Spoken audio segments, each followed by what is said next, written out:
Everyone loves that big display, the massive pallet drop, the 100 plus case tower that's sitting right in the middle of the store, and we all want to show it off, take pictures, and talk about how we sold it in. What if I told you that little side stack or that 5 to 30 case shipper can do just as much work in your account as that massive display?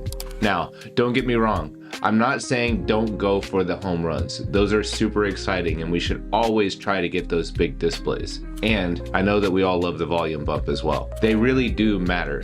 But if you want consistent volume over time, consider this. Those smaller displays placed in the right way will quietly do the same amount of work. And honestly, they're way less stressful to manage. Here's the first reason I love the side stacks and shippers. You can actually own these placements. For big displays, you need a whole team, but not with a side stack.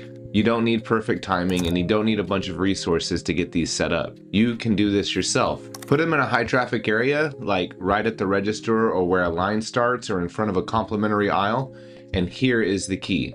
When you come back to the next visit, you'll want to track it. So you want to see how it and what moved off of that display. Then you want to take that product and move it to its home. Most of us have had a manager tell us the customers never buy off the display, and that's only partially true. You probably have about 10% of people that actually buy off a warm display, but also that's not the point. The displays are there to get our consumers thinking. We want them to see it, recognize it, and then put it in their basket before they leave, whether that's off the display or from the main placement. That's how displays are designed to work. And when you maintain your display like this, it shows your manager a few things. You know how to take care of your space, your ideas actually work, and you're paying attention to their business. Plus, now you've got a reason to bring in more cases. And that's the part that most people miss. Sometimes small displays are even just a non-ask. You can just do them, and this will grow your account every visit. The second reason I love small displays is they force you to learn. You start seeing things like what's selling, what doesn't sell, how fast things move, and where people actually shop from. And when you're starting out, you need that. Because when you go straight to the big displays, you sometimes miss out on the fundamentals. I learned this the hard way when there was a time that I sold in huge Children Miracle Network program displays with Walmart. There was a lot of volume that we got throughout all of our Walmarts because of this sell-in. But here was the reality.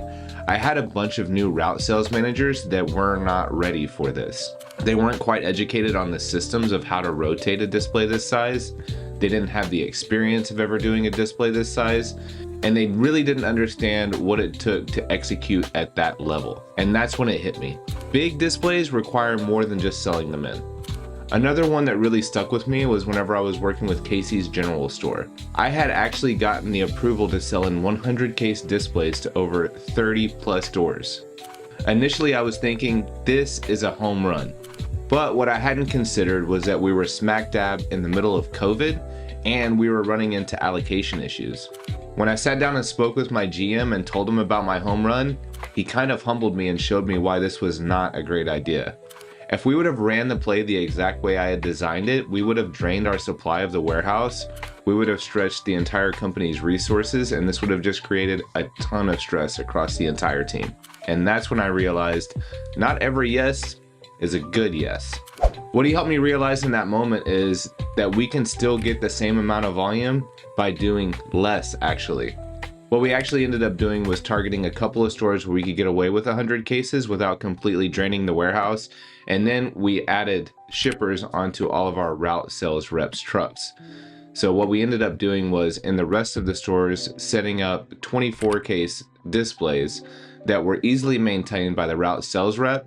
And it didn't put a whole lot of stress on our entire team, and these could be maintained as they visited these stores week after week.